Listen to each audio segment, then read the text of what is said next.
রাজনন্দিনীর বেশে মা মণ্ডলা কালী। বর্ধমান রাজ অধীনস্থ বাওয়ালির মণ্ডলদের নামে মণ্ডলা নামটি এলেও পাতিহালের জমিদার রায়েদের গড় পরিখার গায়ে গড়ে ওঠা পূর্বপাড়ার ঘোষাল বংশীয় ব্রাহ্মণ পশুপতি শাস্ত্রী মহাশয়ের চতুষ্পাটির গা ঘেঁষেই একসময় মা মণ্ডলা এই বর্তমান দেউল উঠেছিল গড়ে।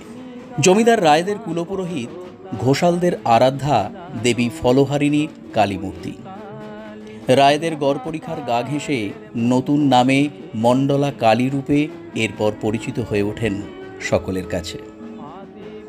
সেই থেকে আজও আভিজাত্যের গরিমা নিয়ে দেবী অধিষ্ঠিতা হয়ে আছেন মণ্ডলার কালীক্ষেত্র আলো করে।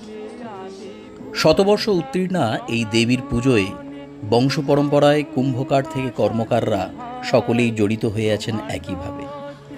আজও প্রথা মেনে মায়ের পুজোর প্রধান নৈবেদ্য প্রথমে আসে রায়বাড়ি থেকে, তারপর ঘোষালবাড়ির নৈবেদ্য সমর্পিত হয় দেবীর কাছে।